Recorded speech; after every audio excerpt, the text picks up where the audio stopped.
Okay, so the key thing we're looking at here is to see how we might be able to organize a workshop, right? So that we could invite. Hold on a second. I got an urgent something that I need to respond to Okay, that. okay, good because we're waiting for the others This anyway. is just another workshop. Paid one actually I made to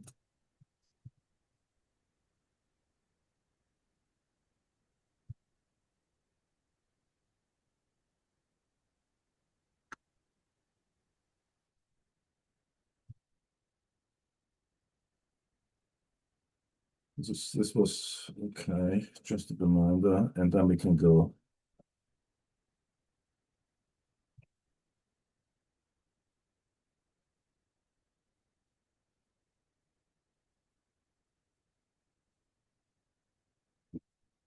Sorry about that. Already. So I was thinking here, if we you get into examples that we might take the situation of closing the education gaps between low and high achieving schools or countries or cities within countries. Oh, there's Ashok. Great. Hi, Ashok. Glad you could join us. There, Yeah. fantastic. Hey, thank you so much. Sorry, I was in just finishing a consultation with a colleague. No problem, no problem. And Jerica indicated she will join us shortly as well. So Okay. we were just sort of trying to set the stage here because this is really we want to better understand from Argain uh, his philosophy, his approach, the law of nature manifesto, if you would, so that we can look at possibly organizing a problem-solving workshop uh, based around, about the that methodological approach. So that's Yeah. it's today. It's really a learning event here, and really Eugen is the professor. So Yes.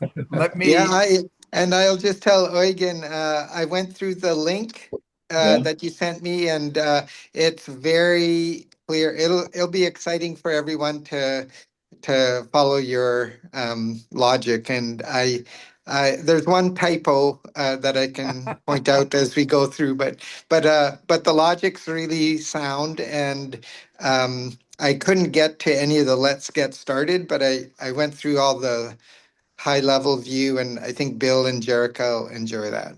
Mhm. Okay. Yeah, one thing I Um, would ask though is that I think one thing that's important is that we be careful about jargon when we use and say, "Oh, a law of nature."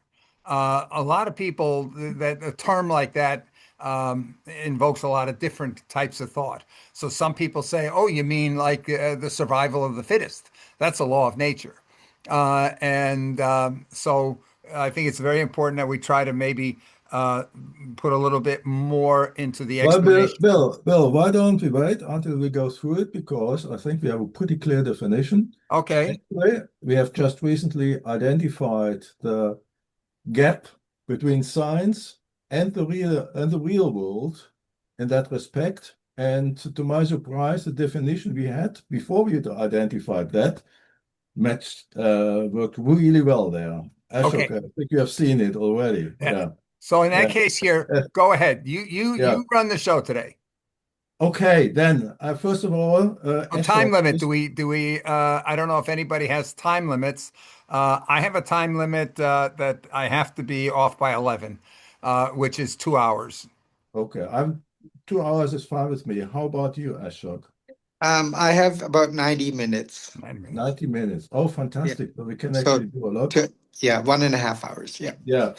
Um, so actually, maybe we just set the scene, and I've also prepared something as to how we could approach the workshop. And depending on your availability, Ashok, we might try to get through this uh, as quickly as possible so you can go on with your work. As you know, the manifesto ready to to some degree. Let me share. Oh, Oh, yeah, am I let allowed me to let me share? make you co-host. Yeah.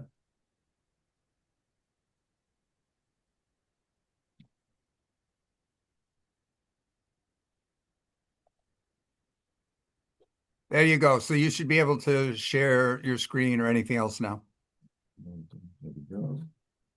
Oh, send request, it says. Oh, okay. I don't know why it asked that. Hold on. No message comes multiple. Yeah, now it works. Oh, I see. I hadn't confirmed. So okay. So now confirm. Mm. So yeah, maybe just go quickly into last Saturday's meeting. Um, my notes were pretty much this. Uh, we Could need you an large approach. could you zoom in a little bit to increase the text? Is that okay? That's better. Okay. Yeah, it needs to be a needs-based approach, even if you don't know how to do it. That's, well, I said to myself, that's exactly what we need. We need to go beyond today's thinking. Today, there's a lack of engagement, more thinking on what is needed and how to do it. Then the AI part came in with the three levels. I think Ashok, you were present, so at that point in time, and this basic income stuff, and yeah, that Rotary wants to do something about it. So I think everybody had that from last Saturday. So uh, uh, and that happened after Ashok had left last time. There was yeah, the view that we should do the workshop. That's why we are here. We need some brainstorming questions around it. And at that time, the idea was something like, what are the biggest obstacles, root causes that prevent us from achieving the SDGs, plus preventing the AI consequences? We Yeah. need something And like then, five. Yeah, yeah, Eugen, I'll just add, Bill also emphasized the gap of coordination. So we have engagement and coordination as priorities. engagement and coordination. Okay. What I said is a workshop should have no more than 12 people. That can be done virtually in 2 hours, 2 hour steps at a time. And I just see Jericho has joined as well. Yeah. Welcome. Hi, everyone. Hi, Thank you so Jerica. much for the invitation again, and Bill. And hi, Ashok. I see Ashok here. Hi. Yeah. Hello, Jerica. Yeah, we're just going through a recovery at this time of what happened last time. So we pretty much said, yeah, we want to go into some sort of a workshop, and I propose to do it to facilitate it. And it got me into things like, hey, wait a moment, how could we approach this? Let's first try to find a leadership question that may be interesting for our leaders. And here's the first brainstorming. This is the result of a first brainstorming on it. So what we can say here is that there can be a little story is something like this. After more than 2 decades of solution attempts to solve our colossal organizational and societal problems, we know now our long-standing solution approaches have failed us. Our practices and decision-making in particular remain optimized for a world gone by. Many proposed solutions, decisions, and communications automatically trigger too much of the same what was tried before, won't work. Well, they trigger these kind of conclusions in target audiences. Now we have the added complications, very serious, or the added risks, I should say, that come with AI. Now, and the story continues, yet we continue to burn budgets and resources by treating symptoms while quite often solvable root causes remain unaddressed. Worsen the health of employees, organizations, environments, and the planet while smart solutions are waiting to be unlocked. Reduce productive positions to finance non-productive activities such as bureaucracy, while especially bureaucracy can often be reduced drastically at its solvable root causes. We accept that health and prospering organizations turn into troubled accept that healthy and prospering organizations turn into troubled organizations and disappear for the wrong reasons. So, and just let me have a quick check for the next point. So from this, the leadership question that we could invite people to ask across the globe, and there are many other leadership question possibilities, but just for illustration, this one, as a decision maker, expert, or organization, where do you want to belong?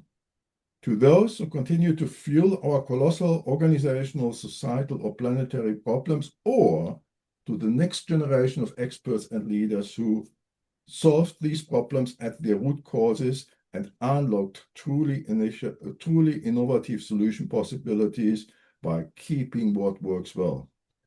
That's just to set a possible future situation that we can keep in our mind for developing the actual brainstorming.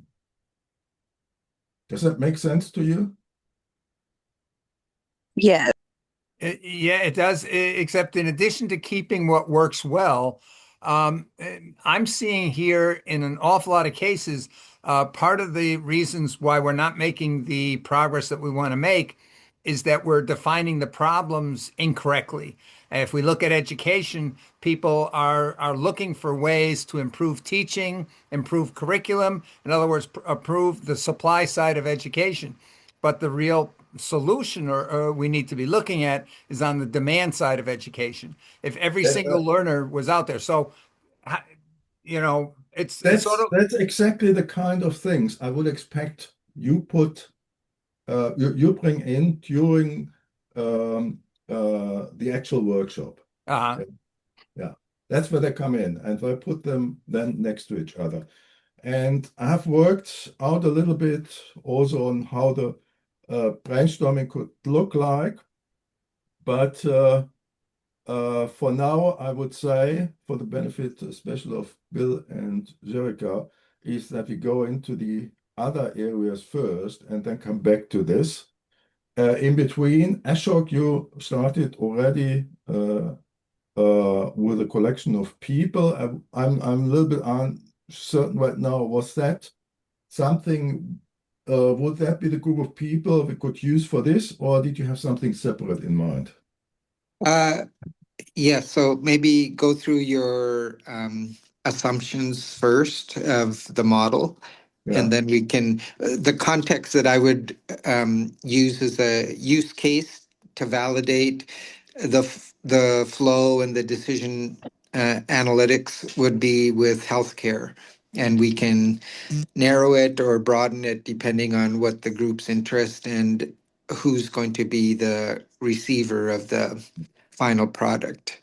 Okay. But I really like what Bill and Jerica have also emphasized in our prior meetings, which is we have to look at the system change in its complexity, but try to make it executable at the level of particularity and tactics at at an individual or a organizational level. Mm. And so just to reemphasize the priorities that I've heard so far is we have leadership questions about how to engage at multiple levels Yeah. for multilateral collaboration. Mhm. We have gaps in coordinating the messaging and the learning so that it can be trusted, it is considered high quality, and it is adaptable. And then I think one thing that's implicit, but we haven't made explicit yet, is that um, all of this is grounded on being authentic and being trustworthy. Yeah, so the members that you want to bring to this forum should not have any major conflicts of interest, Yeah. at least on the initial um, versioning. Yeah. And I think here, Thank you. yeah, I think here also what you're really talking about is strategic leadership or strategic planning. In other words, you've got something you want to achieve, you got a goal.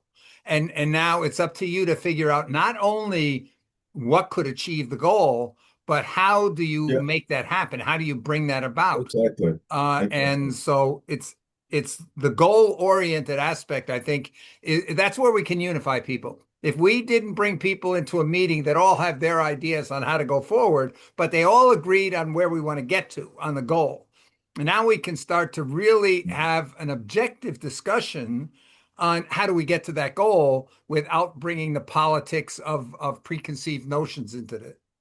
Okay, yeah, makes sense. Then I would say let's go to the web page, Manifesto web page that's now under development. Ashok has already access to it and is looking into it now also from the health perspective.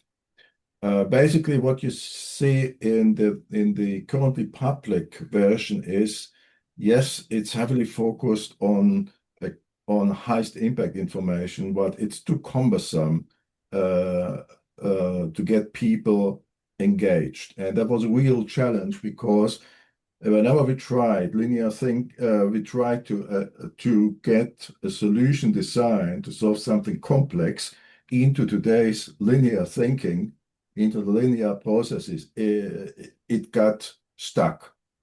But we may have found now something that solves that matter. So actually, so why do we do this manifesto?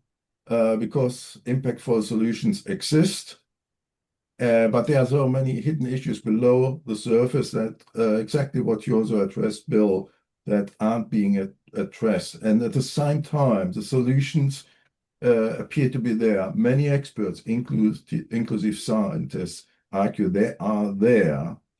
But how do we get that going? Before this, we had 5 levels at which engagement could have happened, but it looks we can reduce this now to 2 levels. One is the ignition level, and one is the guidance level. So we have a possibility to attract the masses, but just keeping it extremely simple at the initial level. So that's what well, the young people, for example, could easily bring in, and the guidance level for the experts, for the decision makers, so they know where they can start to act. And the challenge here is we could leave it to them completely, but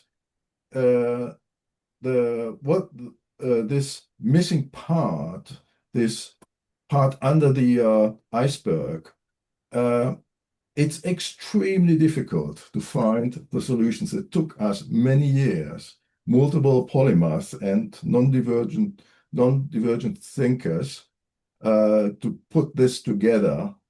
And if you are in a real world organization out there where decisions are made day in and day out, budgets are limited, and you name it, by the time you're going to start making some progress, the budget may dry up, resistance may grow to the level where things come to stop. So all this has entered into this. And now, this is grounded in solvable root causes. We have identified many solvable root causes of, we call it the highest damage because that provides the intervention point. If you address the most damaging root causes, then the second, third level root causes and symptoms can disappear. I say can because quite often with quite complex challenges, there are a few solvable root causes that may need to be solved. to actually really solve the problem, but it's not hundreds or thousands. And then this is fully based on what worked, like we know the smartphone, Steve Jobs, Einstein, Newton, Darwin practices. One of our co-creators is professor, and his most interesting research subject are these gentlemen, Einstein, Newton, Darwin, and so forth, with examples of what worked, where the long-standing approaches failed, and yeah, therapies available today, but they don't get through the research system, and have actually been able to do a pilot project that became successful through using relevant elements. Now, this doesn't say, well, we are taking the manifesto and everyone has to use it. On the contrary, that would immediately create objection. So we leave it completely free to the to those who have a solution need to use what they find relevant, or or take something completely different. But then at the end of the day, there's the question whether representatives of the groups involved or impacted by whatever they want to do agree that the project is executable, scalable, and delivers the to the value proposition. That's the only big check at the end of the day that we ask for. And that's very hard to achieve. So there's a pretty good chance they fall back on guidance information we provide here, but they're still free to use whatever makes sense. Applicability, Emilio von Essen, he's the founding chair of the World Sustainability Fund.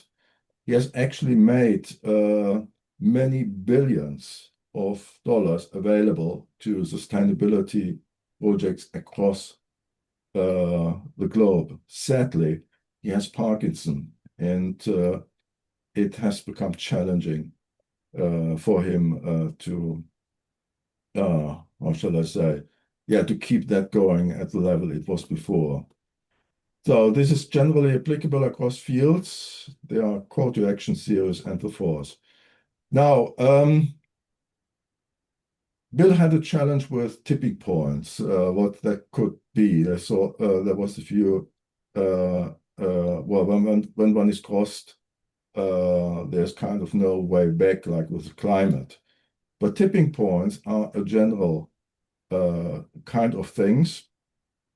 And I'm just wondering whether we should go into that, or is it clear to everybody? Jerica, do you know what tipping points are?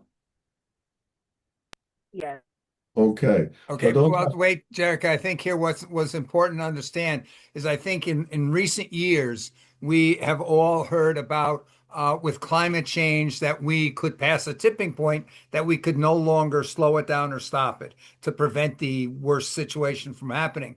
But I think, again, pointed out to me that tipping points can be the point where your work now it becomes able to be successful. In other words, you're working and working and working, that you can see, hey, we've got to get over this hump, and then we can be successful. So that's exactly. another meaning of tipping point. Yeah. Well, Actually, also, I think over these last few years, due to the speed of innovation in multiple industries, especially you could use like the medical industry, I think we've had to redefine some of those tipping points, based on our scale of work. Oh yeah, what they are, eh, yes, but I think here the base meaning of meaning a point that you pass that either makes something now Yes, impossible or it yes, makes something now possible. yes, yeah, absolutely. the way we have, or we argue, if the law is something fundamental changes. Yeah. Like water changing from frozen to fluid, but also the other way around. That's also possible. Yeah. You can also turn things around. If we just go a little far, really far, it's very questionable of whether this is possible in the real world. But in theory, we could take out CO2 at very large quantities out of the air and turn things around. And let's have a look into the principles of science. There are three principles of science that we came across. They're there, but whenever it gets complex, nobody applies them. When we try to get research started, doesn't fit. Or let's put it that way, protocols, scientific protocols for research overruled these fundamental principles. Seeking the truth for what decision makers really need to make the problem-solving decisions, what initiative owners, innovators really need to get their solution through the system. We could not find a single person in an organization and not in science taking or responding to these questions, let alone taking it on. And then we have the practices of Einstein, Newton, Darwin, and when we look at them, they do something different than even in science today, or how we go about complex problems. What we do is break the problems into parts and seek solutions in the parts, seek proof. But then, hey, wait a moment, Einstein, Newton, Darwin, all three of them have done something very different. They went straight to the system level, stepped out of the box. Out of the box, meaning in that case, outside, they were all outside the dominant lines of thought at their time. Seek the simple rules, not for a box, but at the highest system level. Even Darwin did that. Then express the rules in exact ways like mathematics when possible and verbally otherwise. And actually here we have a professor, Michael Fitzgerald, is one of our co-creators. He confirmed those and actually pointed me to the creators, find the simple rules, and that was just, hey, wait a minute, yes, that's it. And that, by the way, was the culture in the company also I worked for. When we did things like those, they were always welcome until the best practices came. And now to the laws of nature. Something very strange is going on here. And this is something that we discovered very recently. First of all, when I use the laws of nature, there wasn't a single scientist so far, and I have spoken with many in different fields, who was opposed to it or rejected it. And it appears to be something that is understood as something very important, but we must be clear about how it is used. Now, in science, in scientific language, what's surfaced, precision matters. But in the real world, clarity and behavioral impact matter. And those two now collide with each other. Actually, for me, as somebody supposed to pick solutions that work, get them implemented, I don't get through the system anymore because the languages for solving these complex matters are so different from what is common language today that, pretty early in processes, we usually get kicked out because the other side doesn't understand it. And then we came to this. I'll just read it out. Maybe I'll make it a little bit larger. So the two, scientific language and real-world language, collide with each other. And this is actually coming from ChatGPT and make perfect sense to me. They collide because we have gone through more than 2 decades of solution approaches dominated by science-based expressions such as modal theory, definition, principle, measurable, or proof requirement. For large groups in the target audiences, these expressions are now associated with failure, triggering reactions such as more of the same that was tried before. Using them outside science means losing large groups very quickly. So the problem has deepened because people have learned to recognize intuitively when measurable or proof requirements overrule information of critical importance that cannot be expressed in exact ways. even the best communication and education programs fail when conflicts and emotions like these have built over many years, which is the case here. So we have this solution requirement. We need something simple and easy to remember that signals this is something I do not want to mess with. And that's why in this case, very big exceptions that I use a definition for complex something, but here is one. The laws of nature cannot be overruled, denied, negotiated away, or ignored without consequences. That's our definition for a law of nature. And then when we look into the science, that's why. Excuse me again. Yeah. This is where I ran into to a problem in trying to see, well, what do we mean by laws of nature? As I said, when somebody mentions laws of nature to me, I think survival of the fittest. Eat or be eaten. Those are the laws of nature. And then also here you sort of said, "Hey, we're getting into a lot of failure because people don't follow leaders because they whatever reason they're not interested, they're preoccupied, they disagree with some aspect of it or whatever." But we have to remember one of an approach that has been very successful, whether we like it or not, has been mandatory behavior. You do it or I'll shoot you. And you know what? That is, unfortunately, it's not great, but Jarek and I have been in sessions at the UN where people have brought up historically, those have been among the most successful changes of social behavior in the world. Um, Maybe the case. That's one pattern. Let's bring it in when we develop the solution framework and see whether we can get over that. Mhm. One thing is clear right now, if we say this is what you must do, use command and control, people get opposed to it very quick. I It, cannot. Yes, they get opposed, but it's interesting here to watch through history when I see Yeah, people in that's an area who will fight for a religion that was forcefully imposed upon their grandparents against their will. And yet the current generation is willing to die for something that was willing to kill their grandparents if they didn't adapt. So, well, I'm trying to look at that historical aspect. yeah. Well, there are many things from the past that are relevant today, but one needs to understand the context because many times what's Well, used. may I Yeah, interject before you get into the context of it?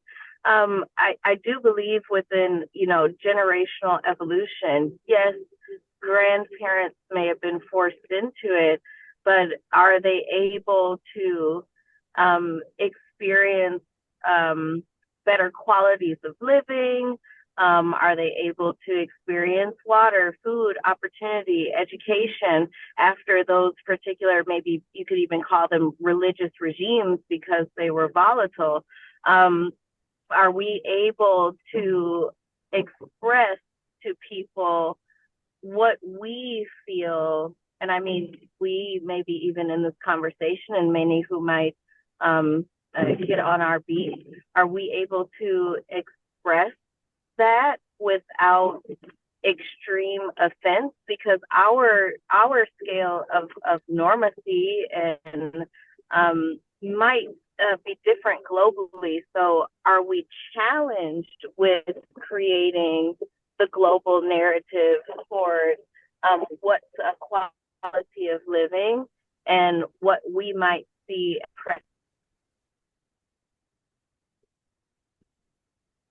I'm Yeah. I'm not sure understand really understand the question. But we may see this as oppressive. Grandparents, different regimes taking over, enforcing religions by Yeah, yeah. force, this, that, and the other. But if they're able to experience a particular quality of life, perhaps that they didn't have before, that might be something to fight for. And so we challenged with Gotcha. create global narrative for what we see as quality of life or even, Yeah. a normacy here. That's Or the exa- case of people looking and saying, hey, I'm more interested in the short-term benefits for me than the long-term benefits for us all. yeah. Well, let's develop that through the framework discussion Hmm. that we're going to have. One of the key invitations I have, think beyond the things that worked in the past. Use them when they work well. But I'm sorry, we have in the manifesto actually core human values, and violence is something we don't wanna support, except of course for self-defense. But uh, the health is one of the core human values, and one of the leading questions we have is when a decision is made, will it improve the health of the people, the organization, the environment, or the planet? Yeah, that's how we want to address it, and this why it's also left open, which means people can decide themselves, and that's one of the in my experience, one of the communication techniques to get people on board these days. But may I continue here? Go I'll ahead. round this up. Yeah. Yeah. So, Thanks so much, Eugen. yeah. So, uh, the laws of nature, as we see it here, cannot be overruled, denied, negotiated away, or ignored without consequences. And that's why we use laws of nature. That's why when we use laws of nature within this manifesto, it refers to what science may call fundamental rules, principles, constraints, or recurring patterns of reality that cannot be overruled, denied, negotiated away, or ignored without consequence. So instead of me as a project leader trying to get a new something implemented, explaining and preaching what a fundamental rule is, what a principle is. All I have to say, well, here's a law of nature that cannot be denied, negotiated away, overruled, or ignored without consequences. Are you going to accept the negative consequence with your decision, yes or no? That makes it pretty easy in decision making. All the background discussion is disappears then.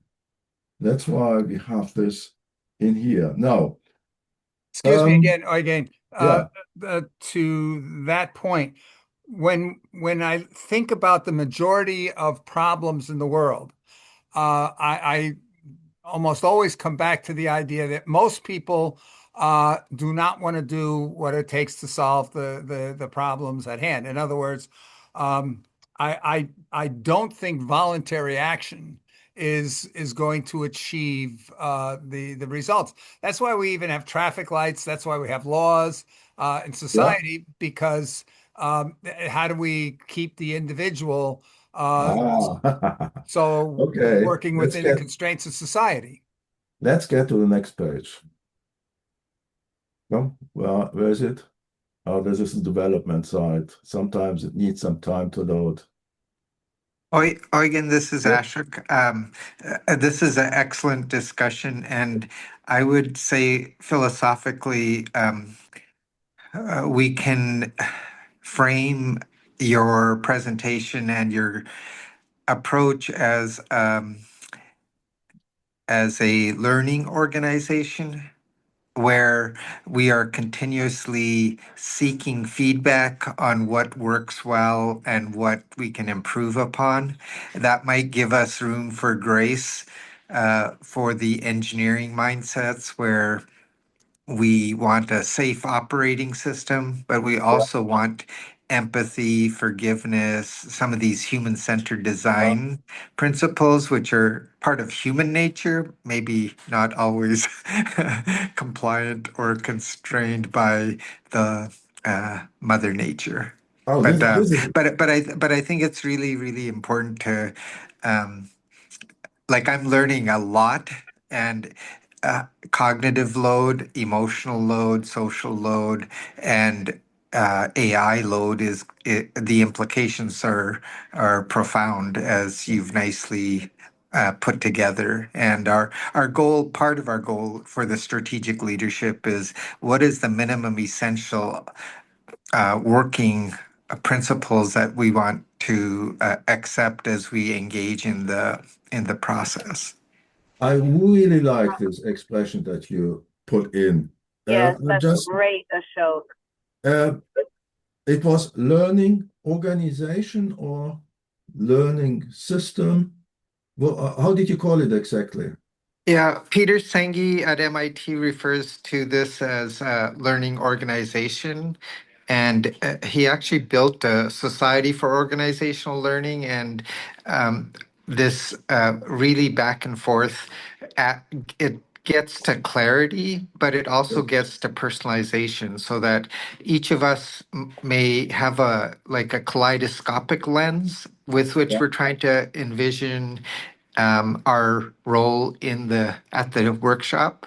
Mhm. But this idea that it's we are all open to adapting and flexing so that we can make progress. And Yeah.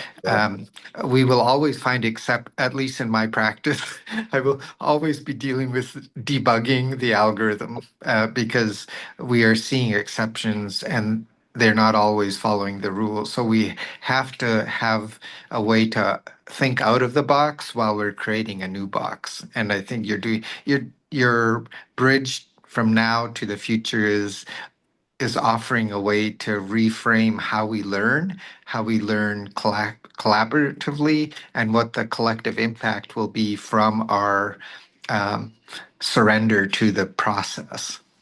Okay. Yeah, but organizational learning is the concept, Yeah, yeah, I like and that. D Hawk, who created Visa International, he refers to chaotic organization. He coined that term because you're starting with chaos and you're moving to order for the decentralized learning model. Bill, you're this is an iterative process, right? So this goes from orgware to ERP to whatever you want to call the next version. But I love the idea that we're trying to get to the minimal viable rules of engagement so that we can have a conversation and have something productive as a result. One thing that's And very Jerica, thank you. One thing I think that's very interesting is when we look at how does the UN work? How do the committees at the UN work? Where you bring together, and this could apply to any body of group trying to solve a problem, where a group comes together and each party presents their thoughts and ideas on it, and then you work to get collaborative consensus building. You try to get agreement. Yeah. Somebody presented something you hadn't thought about before. It triggers you thinking about something more. You find other people, and you have all kinds of discussions going on where people Okay. are trying to find where they agree. I'd like to get to the workshop approach before Okay. actually leave. So this is something again, once we get really into the workshop.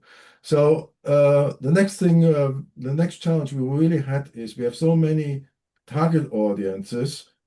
Um, how can we connect to them? If we do something for one target audience, it may have the opposite effect in other target audience. The other target audience may say, no, too much of the same doesn't work. So at the end of the day, we have reduced this now basically to the two groups you see at the left and right, those with the needs and solutions, and those and the experts and decision makers expected to provide solutions. So those at the left, for them, it all needs to be extremely simple, something they can do in the environment without costing them real time, something they have a need for example, less stress in the work environment.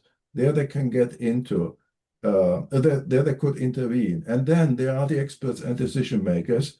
Uh, and there we need something that A, acts as a foundation the missing thing below the iceberg, Bill, that you have also identified before. But at the same time, it needs to be a bridge that connects and enables those at the right side, the experts and decision makers, to get started right away. So this is under development right now. And the core concept, and that's something that used to work really, really well in the organization I worked for, that was Ross Perot's Electronic Data Systems. Some of you might recall him. He went for US president, and he became a billionaire to the company I worked for. And there, we didn't have big documents. So actually, the whole organization, up to 80,000, 100,000 people, was driven by just 5 documents. And that was really amazing. So how did it work? We used leadership questions. Even people were integrating complete IT departments from big companies, from very different cultures into this culture became possible as we asked leadership questions like, okay, there's a problem that has occurred before. Who is responsible to solve it at its root cause? And that was made to happen even with complex problems where we may still have this few of experts that say when it is complex, we cannot find the root causes. It's too many. Of course, many experts disagree with that. So we have here this concept of leadership questions. Why? When I ask, guide to where highest impact intervention possibilities and solutions can be found, communicate the problem solving and trust restoring possibility, and in group settings, they become hard to ignore. So imagine what happens if the members of the Rotary Club would ask the same leadership questions, and there's a range that can be made available, but ask the same leadership questions again and again in the environments when decisions are to be made. Then a movement should be possible, in my view. We made then a couple of findings too strange, organizing this, making that simpler now. But then the basic structure is likely to be first of all, what are the most impactful leadership questions we could ask? And one of them is about listening. Where's the listening? To what work? Where are long-standing solution approaches failed? Gone. That kind of stuff. And we have the laws of nature. What laws of nature could occur? What practices do they demand?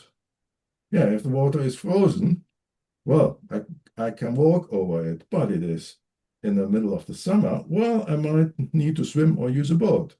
That kind of differences can be made in the virtual world as well. So I'm just quickly browsing through this. Yeah, the Einstein, Newton, Darwin practices. And in general, where's the skill set for solving complex problems? It has disappeared from organizations. People who have those skills aren't hired anymore, or have lost their jobs, or hired somewhere low in the organizations. What do we have? Loaded expressions. So certain activities, like if I use the word theory or model, best practice in the business world today, well, that immediately triggers lack of interest or opposition. I should not use that. We need other things. We need solution possibilities. And then in science, the fundamental principles. So that's the main ones. And then we have organized the leadership questions from the question, how does this help me, my initiative, organization, or system? That's group-based leadership questions, as we call them, or patients have certain questions that are always the same, citizens, and so forth. Here we have then a simple way. We just open this. Why accept unnecessary symptom treatment and suffering for complex health matters like mental matters? when there are strong patterns of unsupported treatments delivering the needed results after supported treatments have failed. And then, of course, for the experts, more information on what is the sound and the question, where's the research, which is extremely difficult to find as it, if we've tried that, it doesn't fit research protocol. But solutions are there. Then the other one is situation-based leadership questions. That's to help people in the situation, in the decision-making situation in an organization, for example, very quickly find related leadership questions they could ask. And then at the right, you see where the experts can find additional information, all depending on the situation they may be in. Let me go back.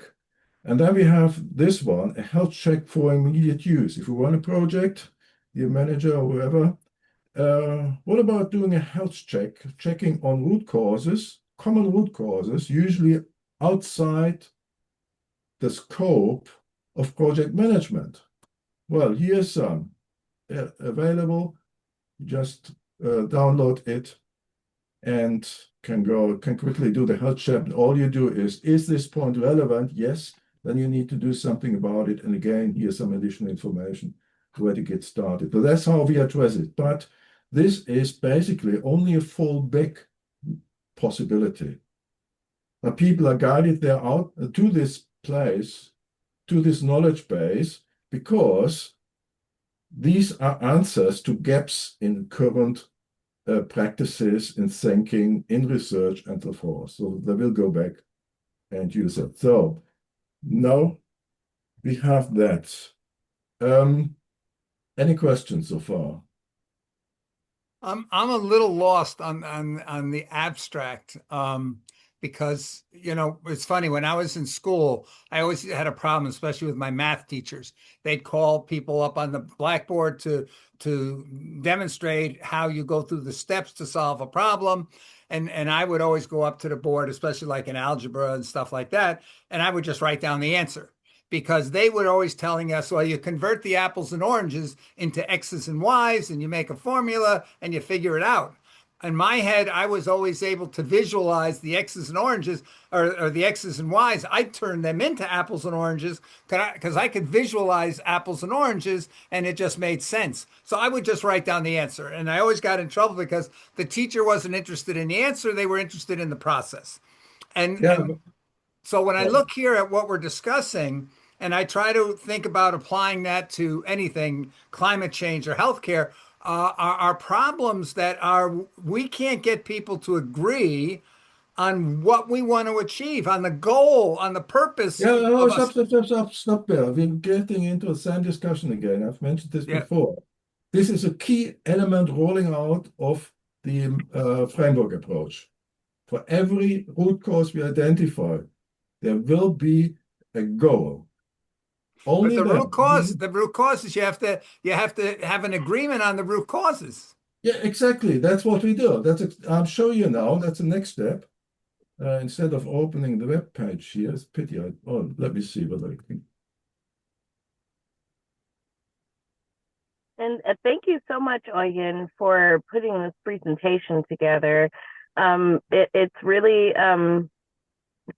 drawing my mind back into the functional status of things. A lot of the times we don't talk about that, but I also feel like talking about that leads, especially our group, fraying off into the octopus arm of what is possible and what is impossible, what we can implement now, and what would just be extreme barriers due to bureaucracy. So I think that this is a good way to maybe even shape the mind frames internally for internal workshopping Yeah. Well, actually, towards solutions. yeah. Actually, we're getting now to the workshop approach. And this is something, this is very well advanced now. The challenge was neurodivergent people tried to get through the system to make people understand, hey, wait a moment, they have the talents, we have the talents, we have solutions, but they didn't get through the system anymore. So a couple of us, 12 people, names are in here, came together and approached it with this framework approach. And out of it rolls a work document. This contains the documentation used from the beginning to uh, the solution framework. And we are putting that now together. This will be public. You can see it already. It's already approved, can go public. Mhm. And this now shows the steps through which we would go through when we do this workshop approach.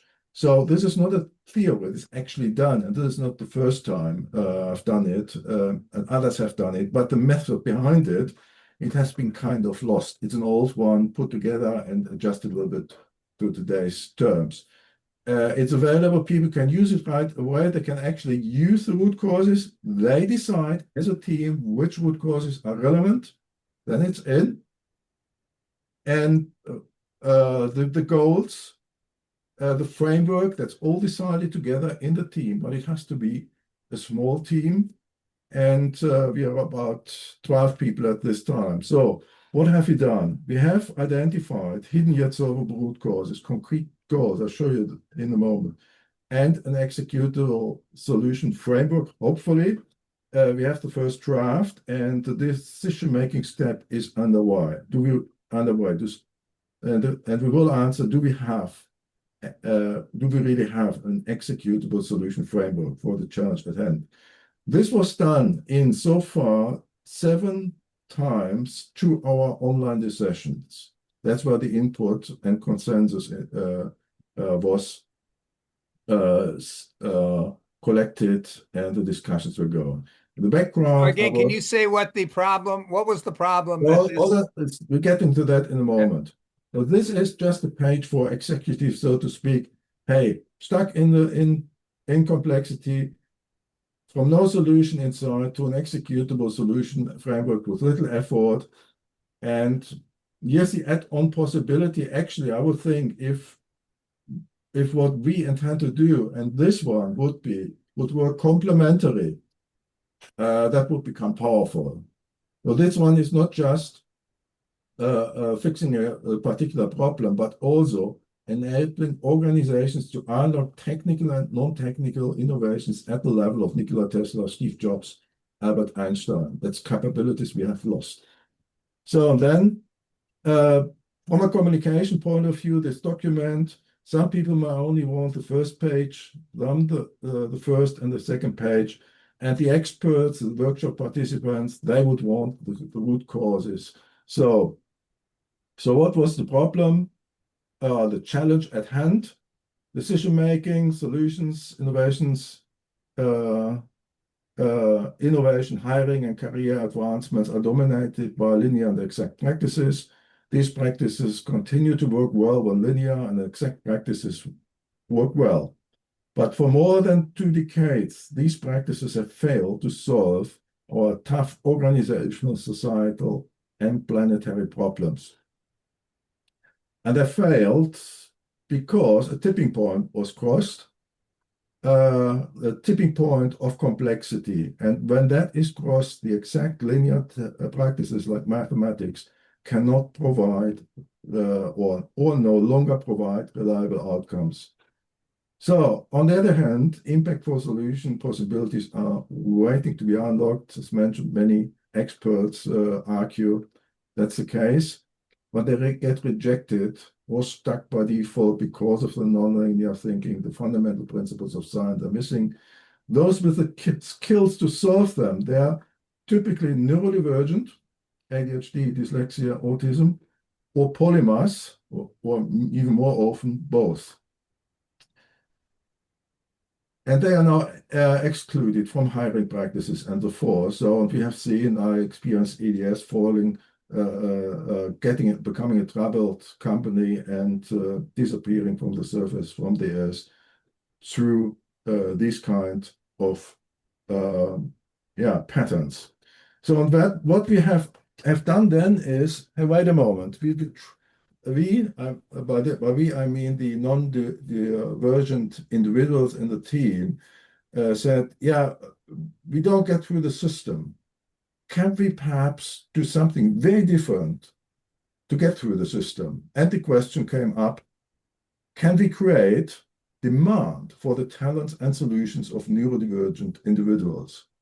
And by the way, here are a couple of examples. Nikola Tesla's, Temple Gradian, also Schesent in the book referenced here, Albert Einstein, Isaac Newton, Charles Darwin, they were all neurodiverse. Darwin, pretty sure also polymers. So we have here great examples, or not just people of the past, but actually of the relatively recent years. Now, what you're going to see has been developed from just 12 people who are very familiar with the subject. So we have the root causes, clear goals, and the first version of the framework is available, and possibilities, preventing foreseeable failure before resources are wasted and unavailable for other projects. This is a key one, actually, because we get into organizations with solutions, there's usually no budget for it. But when we start freeing up budget by preventing foreseeable failure, we can make budget available rather quick. It's amazingly simple to some degree. And at the end of the day, how do we know when it is executable? Well, the people with the best possible knowledge of this challenge decide together whether it's executable. So not some consultant or executive, it's the people with the best possible value that decides whether it's executable. Any questions so far? The one thing here I'm wondering, I can see the approach so far you're taking, but I think what would make this much easier for people to follow if you had a more a common or broadly interest problem area, such as how do we solve the problem of education failure today, or Bill, to make the discussion forward at this time, Ashok will leave soon. Yes, we need something in the back of our mind, but we first need something that can actually be solved, and then but I don't think many people would even identify or even agree that the issue here is worth discussing. I'm not saying that's my position. I'm just saying I believe a lot of people would look at that and say, "Oh, the hiring of staff, that's a very narrow field, and you know what? We're going to get rid of all the humans anyway. So why do we need to discuss that?" I would say let's put that in the back until we have gone through this. Yeah. Okay. No, for the purpose of us today, this is fine. Yeah. So how can we brainstorm? So first of all, we need a goal. Yeah. And I come to the goal after this one with what I've prepared. There were a couple of brainstorming questions we went through, from what is preventing neurodivergent people from being hired and having their talents effectively used? What solutions are already available? What is preventing out-of-the-box solutions from being implemented and used at large scale? What is needed to create demand for the skills and contributions? And where to create demand, where our long-standing solution approaches failed, with what we come up with, what root causes of failure, if not addressed, marginalized, and so forth,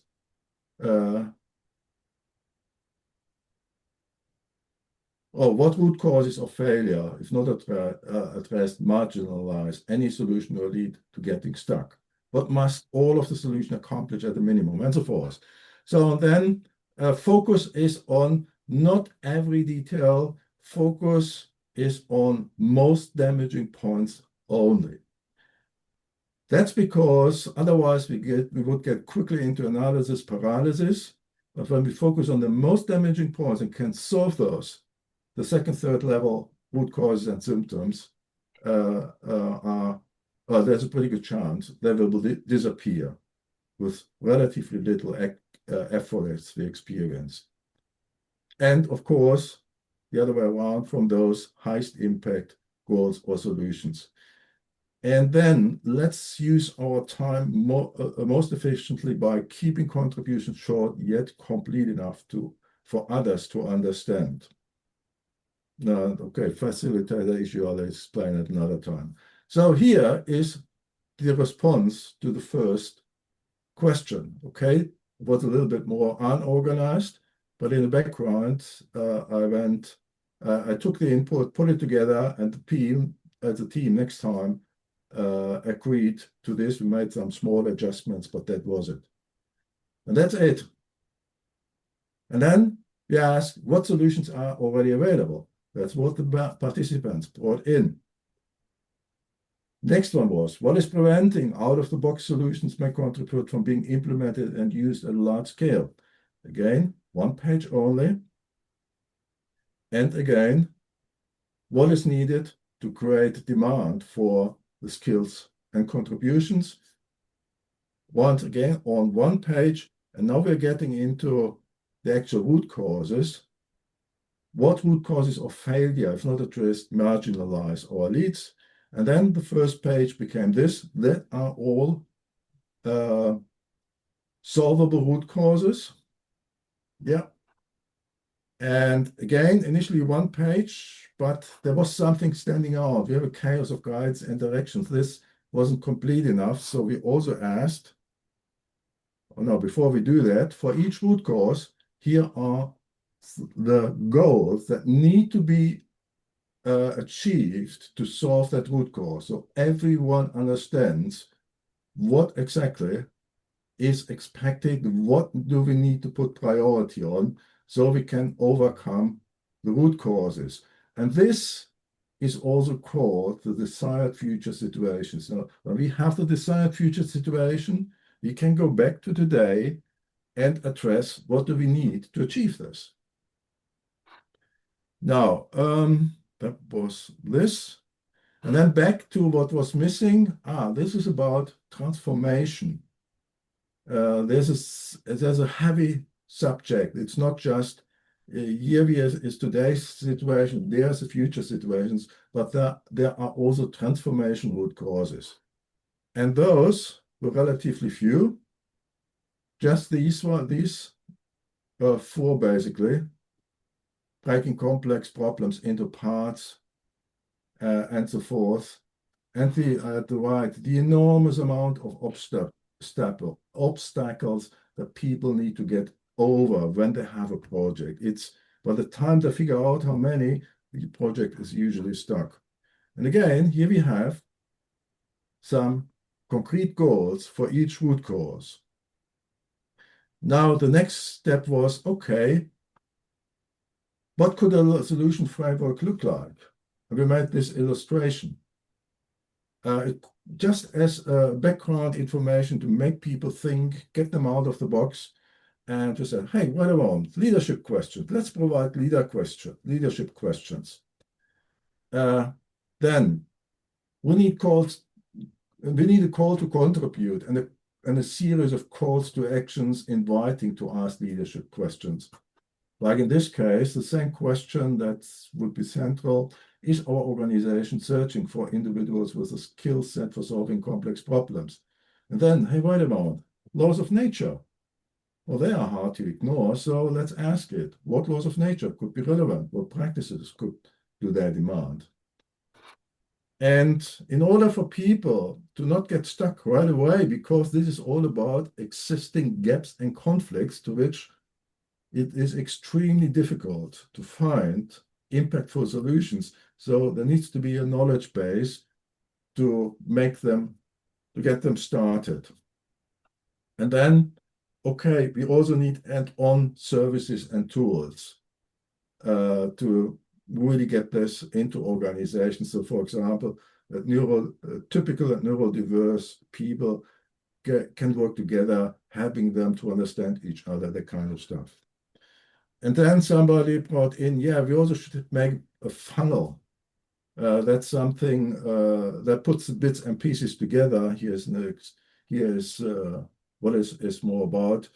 The couple of stages one should go through before to get a service or a solution out in the real world.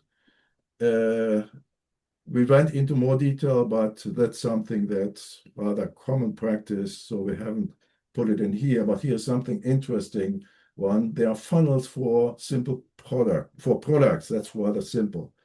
But for complex things, we need different focus. Instead of emotion-driven, risk-driven. Short cycle, we need long cycle, and so forth. And what rolled out of this as well, which by the way came from ChatGPT, was what makes funnels for complex solutions work, clarify root causes early, address systemic constraints, and so forth, and so forth. And then the actual solution framework. First of all, we need key messages to open the door. If your organization struggles with bureaucracy, project failure, innovation failure, or competitiveness, is a missing skill set real issue? Which type of organization do you want to be? One that continues to fuel the problems, or one that unlocks high impact solutions, organizational health, and so forth? And we have also a couple of questions identified around which we could create calls to actions, press releases, and so forth. And just somebody gave me pointed to that. We could also create calls around each law of nature that we find relevant. Now, that's one part of the solution framework.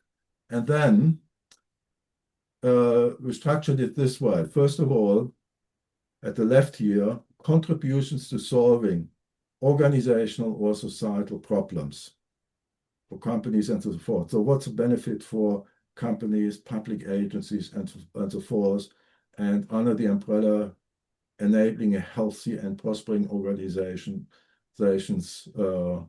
These things came forward, like available solutions of high impact are unlocked and the value possibility released, innovations up to the level of Steve Jobs, Nikola Tesla, and so forth become possible, and so forth. And then, hold on, that was this one. And then it gets into what's the benefit for the organization. That's to address it in a positive way, so that organizations see why it helps them. And then also for the benefits for clients and performance improvements for the organizations. Oh yeah, there's something at the right here. How do we go about projects today? Well, when it's complex, assumptions are made.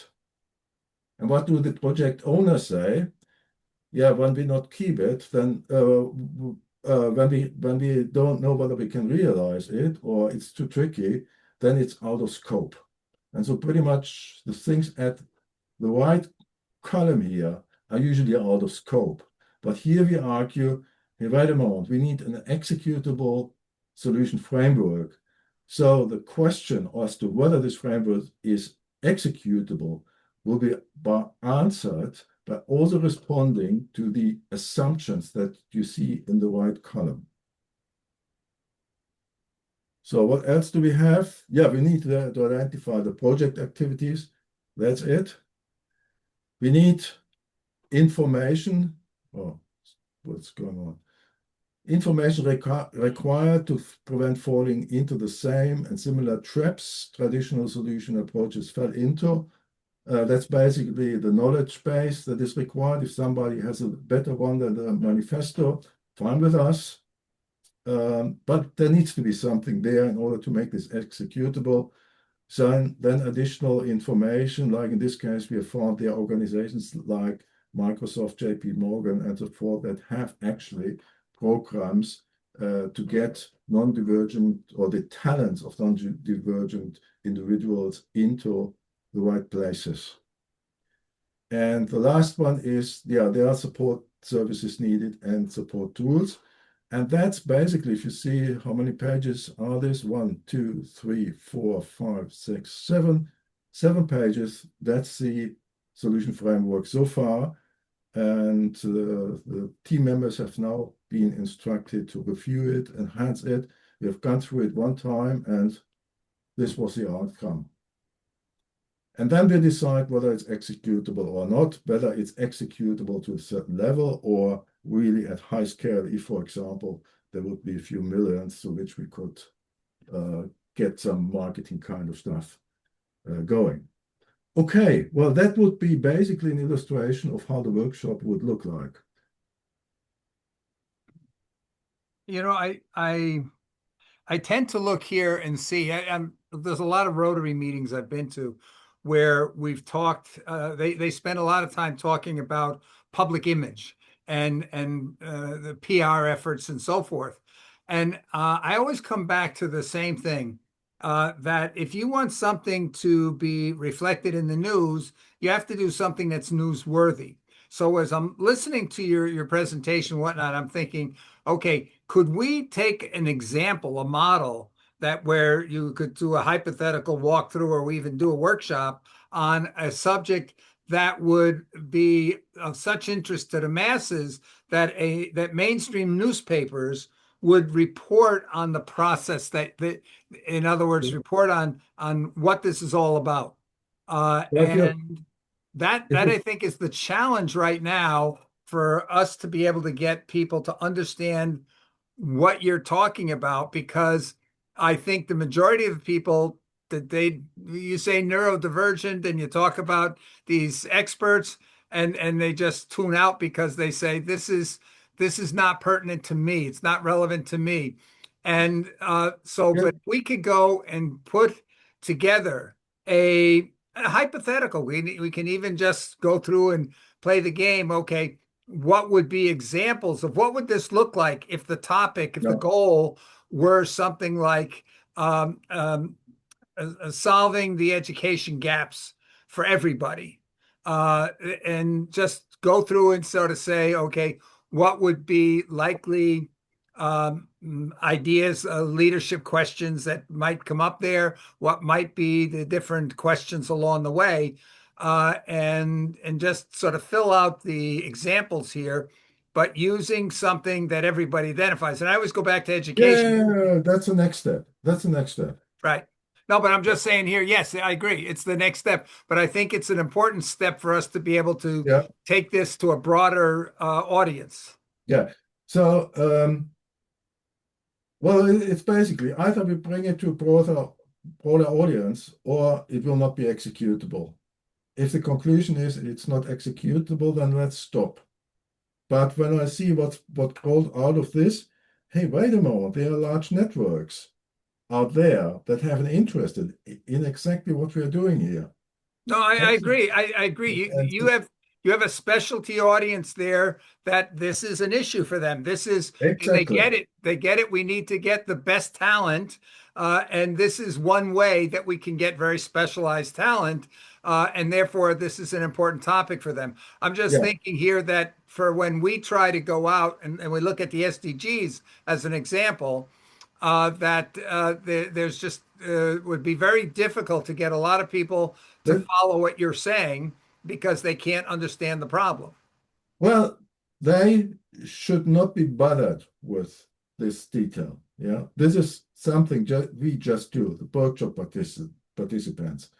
The majority of people should all only get leadership questions they can ask. 99% should. That's all they have to do. Just the leadership questions. But in the background, we need to find something. I mean, yeah, by the way, this is for one particular goal where a project might, and from what I can see, that is possible, might be possible. Yeah. So there might be something possible, and we have created it at a global scale because we need to address it at very large scale because of the complexities and the dependencies. Can you go But back to the screen that shows the goal and that to create the demand? Had a one um, line at the top.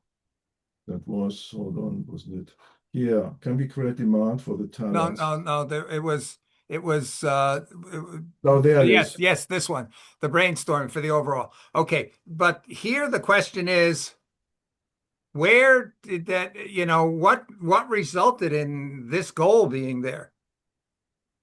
The question, what resulted, the people or those with the solutions get stuck. Yeah, they spend an enormous amount of effort in networking, presentations, and so forth, and they don't get their solutions or their skills into the organizations. So there we have asked, let's get out of the box. Yeah, we are non-divergent, so that should be our nature, but somehow they were still stuck in, yeah, we need to get bottom up, all the traditional ways of doing. Until somebody said, hey, wait a moment, why don't we turn it around? Why don't we create demand for the talents and solutions of Yeah. No, I neurodiverse agree. A people? lot of our Yeah, solutions are also about saying, hey, we got to create demand. That's the approach that we've got to go. But I'm just wondering, what was the process that came up with this goal in the first place? it was a simple discussion. Very simple. People got stuck. Let me put it that way. At one point, I threw it, I simply put it in a discussion with neurodivergent people and said, what about if we could create demand for the talents and solutions of Okay. neurodivergent people? One of them picked it up and said, I know a couple of people who are interested in this. And in no time, we had the group. So if I was to go and say, okay, we want to be able to go and start off with our goal is to have 100% or 98% of students achieving 100% knowledge level by graduation. Would that be an Um, example? um, Possibly. There's one catch with all these projects. And with the neurodivergent one, I think we have gotten on top of that. And that is because the big problems, inclusive the one you're bringing in now, are complex. So if we want to have something that is truly executable, we need to uh, work with the external dependencies. Mhm. Yeah, and they can be in different places, far away, where those people with the education part are not connected with. So Okay. the trick needs to be we need to go to a level where we catch those others, but where we can start small. Yeah, like exactly in this area that you just mentioned. Okay, so here's the reason I bring that up is we have contemplated, we've actually put together a survey for fourth grade teachers in failing schools to get them to say why are they unable to achieve the education goals so that they could put down. And we've anticipated with some talks with some teachers that some would say, oh, it's the high absenteeism. I have students that only come to school 2 or 3 days a week. And so how can I have any continuity in my classes? And so they're saying, and that's outside my control. I can't control whether students come to school or don't come to school. So And they're that's defining the major problem is lack of continual attendance, in some cases discipline and things like this. Uh, ah and so now we end up here trying to solve the problem of absenteeism rather than going and asking ourselves, are there ways to be successful despite absenteeism? perhaps we can do something about absenteeism. Yeah, Well, yeah, we don't know. historically, it's not been the case for Yeah, decades. But sorry. I also think, just to interject for a moment, I think all of these are extremely investable items. I think that we also need to touch on as we seek to interrupt supply and demand, I think that we also need to look at, even if we integrate AI and it makes certain things obsolete, there's still an investment, a monetary investment that has to happen with that particular software, the scale of the software to be able even to handle one school district, let alone globally. So we have to, I think, look at that as we seek to influence or enable decision makers. And if we are to ask them to switch, I think we have to make that portion of it make sense, because we will be challenged at the table for that. Absenteeism, even if we're making school attractive, it doesn't stop someone who doesn't have gas money to get their kid to school because they are not on a bus route. Well, that's what I it, meant, it doesn't Derek. it doesn't stop those things. So then, if even if we integrate AI into this, let's say a child, due to their personal maybe circumstances, cannot make it to school, and we integrate, you know, at home Yeah. AI if they're not able to attend, just things of But that nature. I Jerica, think we because have to look at how can we influence also the investment into these particular tools, and then where it kind of balances out, because everyone is looking to survive. When we yes, talk about the laws of nature, we talk about, life and death, yeah. starving, being fed. These are very crucial things. And when we look, Jerica, if I could, let's yeah, back off for a second to the process. Because if we go out and ask those teachers, what are the major reasons that are preventing them from the obstacles, if you would, that are preventing them from achieving the goal of getting all students to achieve a certain level of education?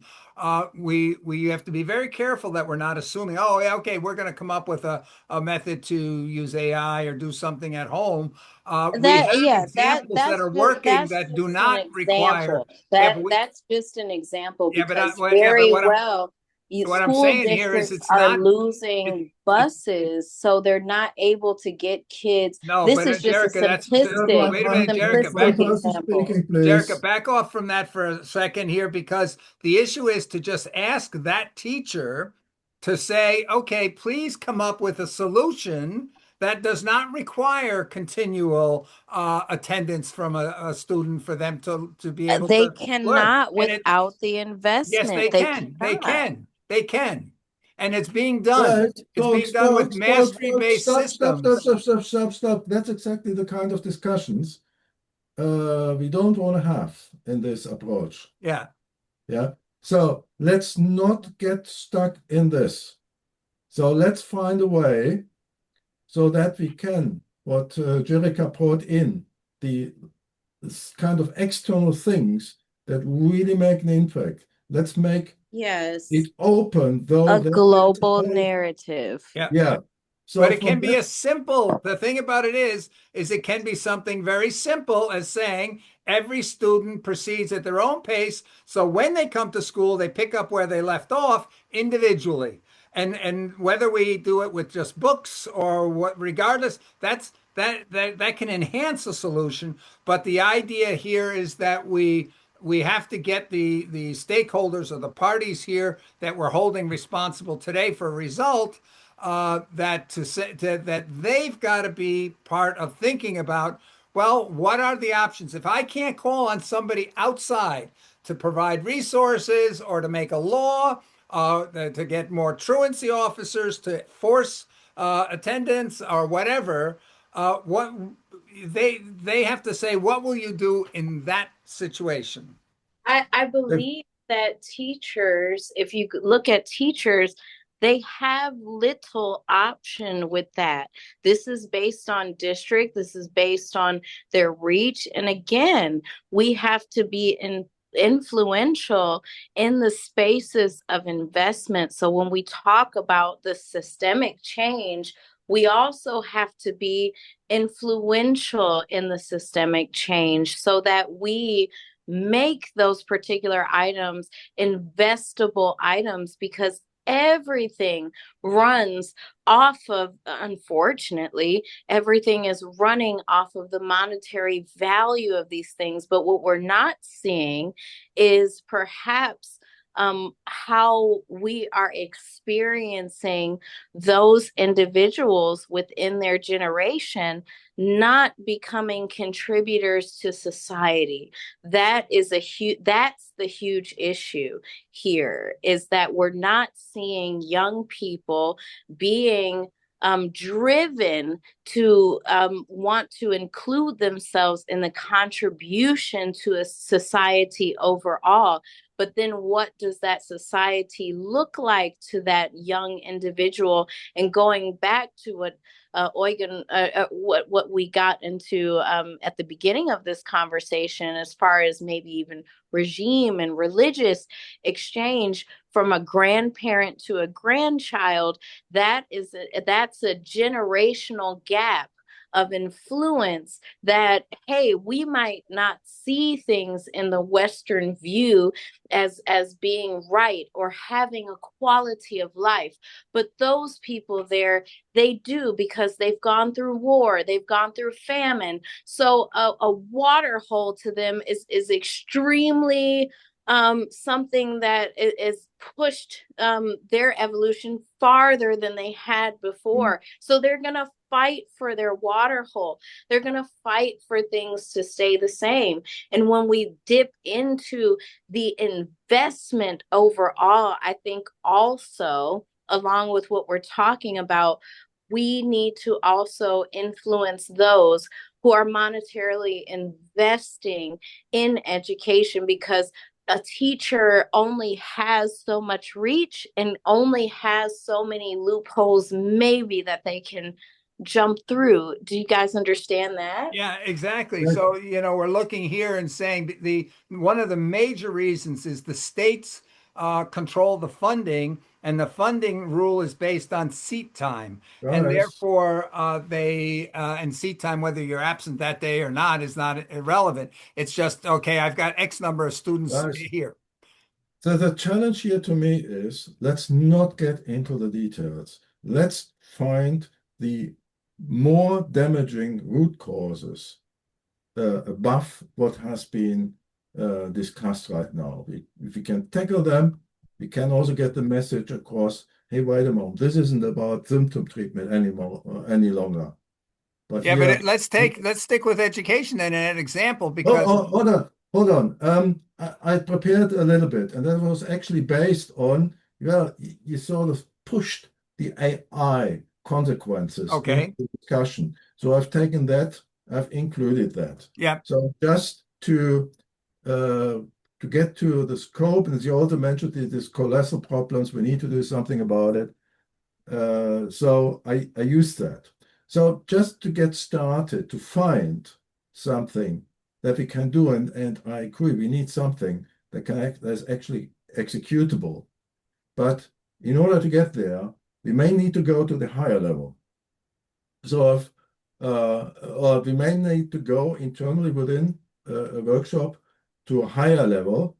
And when we understand the higher level, then it's usually possible to do a lower level. So the idea that came up was, the main brainstorming question could be this: how can we enable experts, decision makers, and organizations across the globe to switch from treating the symptoms of our colossal organizational, societal, and planetary problems, ignoring the even more damage,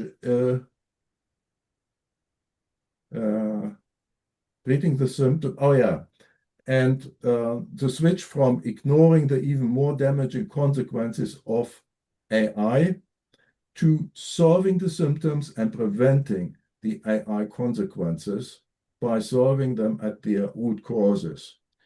And then the general approach could be, just as we have gone through, for root cause identification, what causes the highest damage? Ignore the rest. So we won't get into analysis, paralysis, that kind of stuff, if you only focus on the most damaging part. And for the Again, solution if I can take identification, this example that you're providing, and let's take the bottom AI one, which is AI making human work obsolete without income, and let's look at the root cause, which has the highest damage. So we ignore the rest. And it's interesting here that we've got two movements going on in this group. The one group says the loss of income and jobs for humans is going to be a catastrophe for a bunch of reasons. And another group saying the loss of jobs is going to be paradise on earth because it is inhumane to require that people do labor in order to survive. You should be able to survive without being forced to do labor. So you yeah, got the two groups here. One group is racing as fast as they can to eliminate jobs so that people are freed to follow their passions, and saying that we'll provide another way of income that's not yeah, based on labor. And you got one group saying, hey, no, if you take away the jobs, we don't know what we're going to do tomorrow because mhm, they can't visualize the Right. world. We don't know what we're going to do tomorrow, Yeah, rather than if these things are cured, what would this look like in a year, right? exactly. Exactly. Yes. Well, or 10 years. Maybe it Right, take 10 right, years more right, than a year. right. But I Yes, yes. think here this what happened in Doha at the Second World Summit was very indicative of this, that people right now are deathly afraid they're going to lose their jobs in the next 5 to 10 years. And that is the thing that's in their head that they can't get over. And so there's one group saying, how do we create and protect jobs? The whole SDGs, the word development in SDGs, and even in the Millennium Development Goals before that, was the premise that the solution to inequality in the world is development and providing everybody with jobs and a good income, and that will solve all the problems. And now we're being faced with a movement to eliminate jobs, especially starting off with just re-onshoring the all of the outsourced production that's been outsourced to developing countries, bring it back because robots can do it cheaper than even the cheap labor in another country. So people are looking at that and saying, I'm so blinded by these possibilities that might happen in the short term, they can't get over and say, how do I visualize a world where the robots and AI are making everything people need and people are free to pursue their passions without fear of survival? And so looking here at this process here that we're looking and trying to define, okay, what is the biggest dangers that we want to avoid.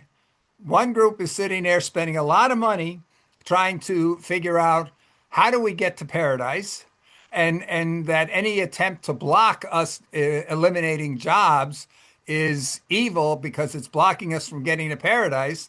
And another group here calling, having less money to invest, but are calling for, hey, you protect and our way of life today. yeah. I'm just wondering, Ashok, he brought in health. Yeah. That may actually be be easier.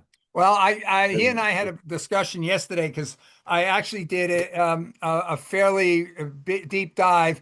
Had spent a lot of time with Watson, IBM Watson, about 10, 12 years ago, where they were the first AI that dove into diagnoses and treatment Yeah, I recommendations know. and tracking and all the systems that have followed that since. And for example, there's a thing called Easy Shiva that's being rolled out in developed countries.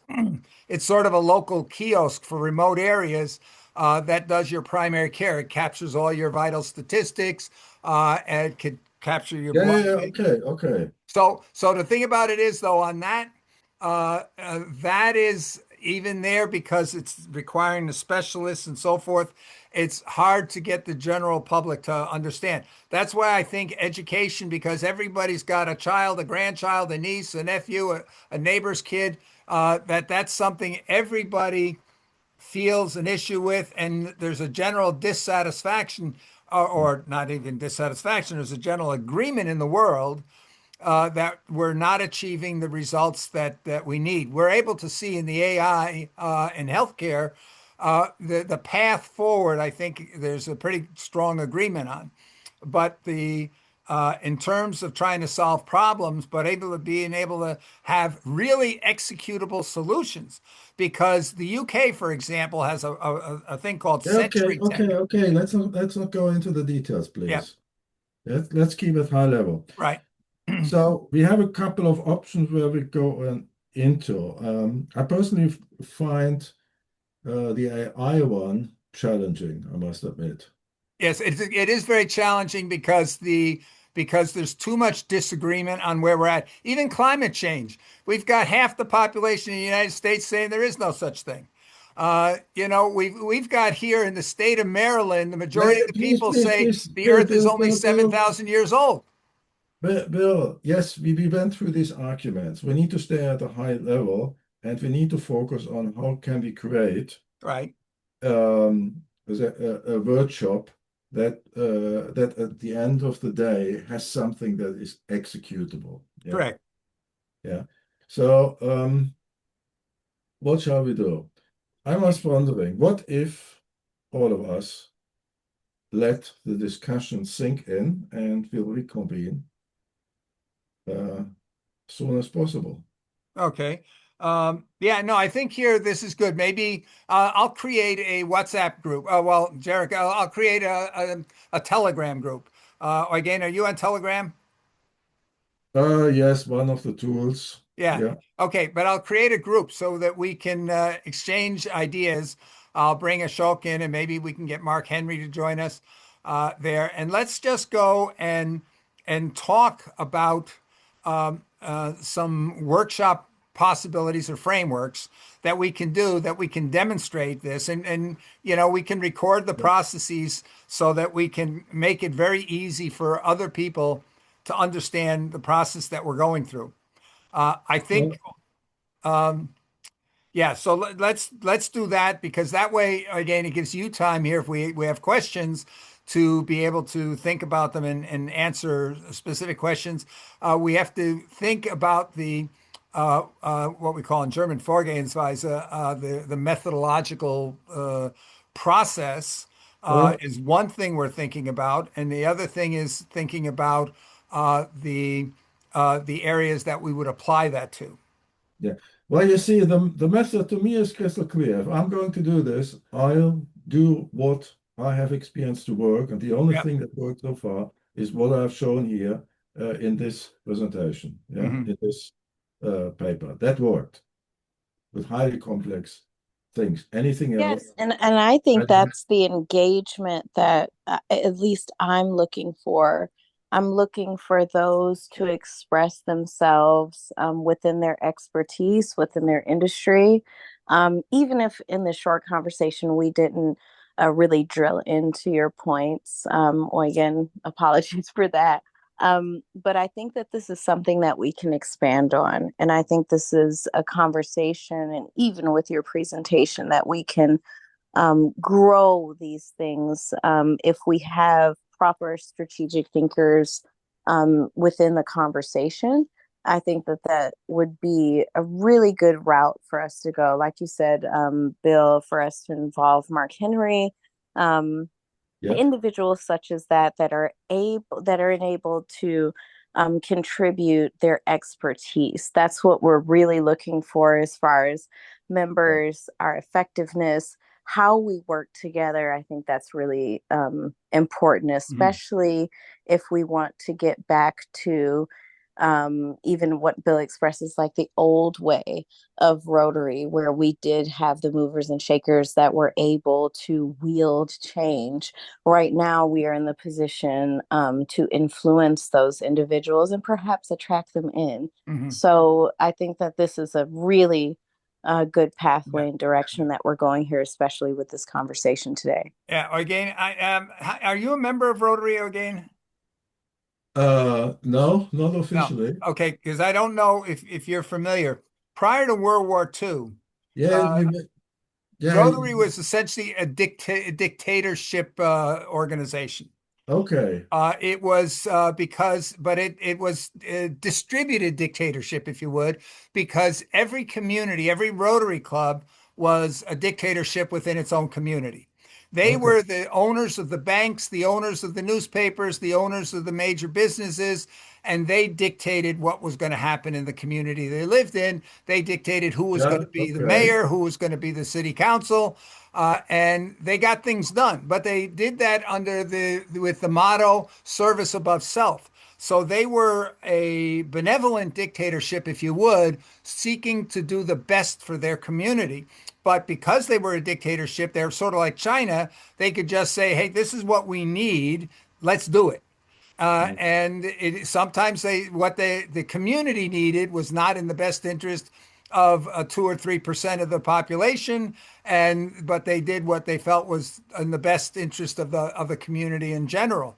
After World War II, the communities in America lost their influence. All the movers and shakers lost their interest because everything became big, everything became mass production, everything became corporate mergers. So all the local businesses were now just branches of larger organizations, and nobody was interested in the community because the community no longer had any power because the decisions were being made at the state level and at the national level, the ones that people cared Yeah, about. yeah, yeah, yeah, yeah. You talked So, about this so yeah. So before. as a result, though, the when we look and see why are the policies that could bring about the benefits not being implemented, you call it bureaucracy, but in reality, it's because we no longer have consolidated decision makers at pretty much any level. Everybody's looking, what is everybody going to think? If I do this, if I do that, they won't vote for me, whatever. And so we get into this stalemate. So when we look at education, we have the examples that I mentioned in England, that Century Tech, Khan Academy. We have the Alpha schools. They're all following the same mastery-based approach, and they're all being successful. The Alpha school has gotten to the point, it's relatively new, it's all AI based, and they do in 2 hours a day. They are in the top 1% at every grade level for every subject. And they're in the top Yeah, 1% testing wise across the country. We see the results, but why is yeah, it but that school districts will not adopt that? Why is it that we only have exactly. Those things need to be on the table. exactly? So that Now, becomes the discussion. yeah, I'm just wondering here, wouldn't we have an even more powerful position if we had not one goal, but two? And one is something concrete, and something is, and okay, that may need some develop, well, not necessarily development, but if Rotary members would, at a large scale, only ask leadership questions, we might provide through this workshop, and nothing else. Just ask the leadership questions. So the same questions get into the decision-making processes in the background. And then parallel uh, this one specific project, like the education one. That I can imagine could make it Oh yeah, really that's powerful. why we called again, and I haven't sent it to you yet. I need to do that. The projects that we've envisioned. The first one here, the intention is to do a collaboration with the UN, so the UN would make the noise and get everybody's attention. But then the local Rotary clubs, our 46,000 clubs across the world, plus another 50,000 Lions clubs, because Rotary and Lions have an agreement now. So we have 100,000 locations around the world that would be the on the ground champions of this global initiative to make a difference. And very simple. That's the idea of the readathon, because Rotary clubs and Lions clubs, they go out and they do all kinds of local fundraisers, and that they would get pledges from their Okay. local community. So and then we've got a whole bunch here leading right into what you were just describing, where we encourage students in schools, in let's say in interact clubs, which there are tens of thousands, to see which interact clubs can come up with the greatest ideas to solve a major problem, and then having a secondary competition to see what area, So, what Rotary clubs yeah, could best implement some of those best ideas. Uh, um, yeah. Well, if it is concrete here, if it is about the big problems, I'm afraid local organizations cannot get through the system anymore. no, but the thing about it is in one way here, it's we We are a need, little bit bypassing the city, the bureaucracies. For example, by the readathon, getting the ministers of education to encourage their schools participate, but not putting them in a situation where they are driving anything about the process, because then they look at organization and budgets and all kinds of things. So that let the Rotary clubs do the work on the ground around, but with the support of the local officials. In other words, let the local officials take the bow and take the credit, and we'll find a way to do the work around that. So we've done this in a couple of pilots. I did 3 projects. We averaged 100,000 students across the United States and several European countries yeah, uh, that's, using that yeah, method that the yeah, politicians would the not support solutions us. are there, Bill. You don't have to go through them. Yeah, But this is a higher level. Please uh, try to get to the highest impact right. kind of things. The solutions are there. We just need to plug them in once we know how to get them through the system. Yeah. But those highest results, take India with open defecation. The Modi government, in their first years, they built tens of thousands of public toilets around India. Yeah, I'm familiar with that one. I'm Okay, familiar. so and it failed miserably because after a couple of years, those toilets were being used for everything else but as a toilet, because the population believed that toilets were unclean and therefore they refused to use them. But we have an example in one district of a magistrate that took a very different approach. Yeah, okay. We'll be going into the details Yeah, again. yeah. May I invite you to really let go for the details uh, and simply focus on, yes, we know the solutions are there. We may need to name them, but all we need is a name of a solution. Those we can plug in here. Let's not spend any more time on why they have worked or so forth. Let's focus on really what we really need to But get yeah, but the through the problem is the system. solutions are out there for the most part, but we fail in getting them implemented. And that's exactly why we want to do this workshop. Right. So, but the problem is that the workshop has to figure out, how do you get them implemented? So, for example, us getting the teachers involved to say we need a solution that will work even with Mm. absenteeism, that then they come up Yeah. with the solution. Then you can sell it because it's their idea. Mm. If you go and try to bring it in from the outside, we've got hundreds Together. or even thousands of examples of top range think tanks coming up with educational solutions that all fail because Yeah. they're Uh, trying to impose them up from the outside on an But organization.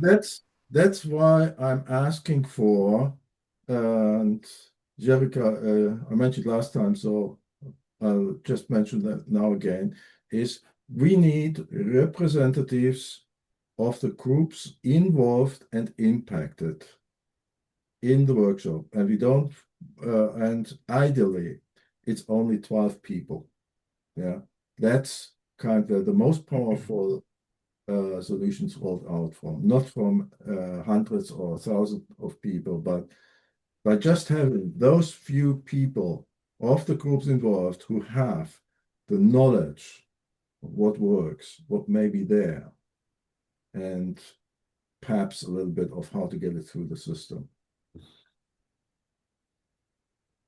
Yeah. And So before we close, maybe on the topic of that, Bill, would you be able to elaborate about maybe the importance and impact of mass mobilization if maybe we weren't to focus on the small group, and if we were to focus on mass mobilization, and then kind of flip that in contrast so we have understanding? Well, I think here we're talking about two sides of the same coin, because when we talk about engagement, and our readathon, even though it helps education, was really about getting engagement going. But the idea we talked about is having small committees to figure out how do we implement the readathon to get the engagement. So, and then you've got different aspects on that. You've got the mass communication aspect. How do you get it communicated? You've got the authorization component. How do you get the ministers of education and the authorities to approve? Because we've got examples from pilots that were done. Actually, it was done in the Netherlands, was one of the countries that was going to participate. And it failed miserably, even though the schools said yes, yes, yes. When the time came, they didn't participate. And the reason was that they gave was that the Minister of Education didn't approve it. Therefore, even though the schools wanted to do it, they said we can't. So we see we need one group that's working on that stakeholder group. We need a party Yeah. working on the communication group, and so forth. Yeah. So that's kind of things that roll out, but not specifically at this level. And once a solution framework is identified and agreed on as being executable, then the concrete project can be designed. Yeah, Yeah. and correct. That's pretty much where we are. We've identified 12 projects that some of them are smaller, some of them are larger, that we feel are all very, very doable.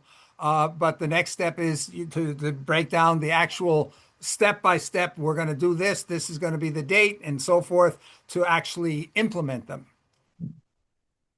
Okay, great. Are we done? Yes, I think here I'm going to set that group up in Telegram so we can all communicate asynchronously before, and then we'll get together again after we've sort of got, the materials on a consensus in that group, and then we'll define here what we want to accomplish in the next meeting like this. Yeah. When you set it up, I'll give you the information, the access to Yeah, what I've shown you. great. I'm wondering, should we set a next meeting already for next week? Same day, Um, same time? let's see, Wednesday. I've got to look. I've got a number of doctor's appointments next week. Ah, Hold on a minute. Let me bring up my calendar.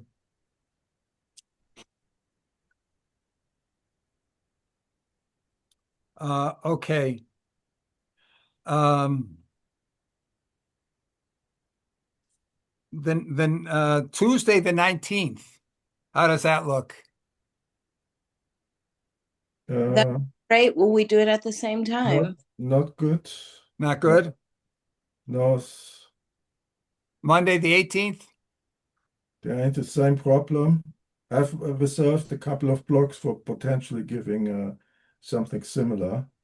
Uh, What about if we did it, will we be able to do it on next Wednesday? That looks good. For me. Wednesday, I could. Oh, wait a minute. Wait a minute. Wait a minute. You know what? I'm going to make the group, and let's go and share our calendars, our availability. We can shoot for Wednesday. I think the problem I've got is I've got to take my wife to a hospital appointment Wednesday morning, and I've got an appointment early Wednesday afternoon. Um, Okay. so, but let me check with her. If her appointment's on Thursday, that will mean Wednesday's okay. So let me find out. So I'll Okay, set up the sure. Telegram group, and then we'll um then we can go and share our availability there. Yes, I quite enjoy the type of conversation that we had today. I think that we're able to gather ideas and turn them into actionable items. And perhaps we could even utilize the flow of exchange during our Saturday meetings. I know that during Saturdays, we absolutely have to catch up new people that come to the meetings. But I think when we get into the strategy conversation, a lot of people who maybe aren't members yet or what have you, they sort of take up the time with a lot of theories that are based on what they are currently doing now, instead of us contributing into what we as a group can do moving into the future. I think having tools and frameworks really work well for us.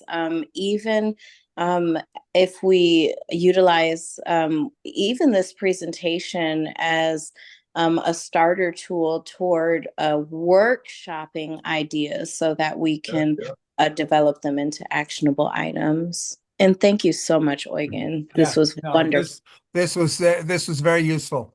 Okay, then I Thank- will sign off for now and take a look here. Give me a half an hour. Take a look in your Telegram for the that group. Fantastic. And thank Okay, you great. all. Thank you both for, well, for heading forward now. Yeah. Yes, Okay. Okay, Yeah. onward. very good. Okay. Okay. All right. Thank Bye you so all. Bye. much. Okay, Bye. bye-bye.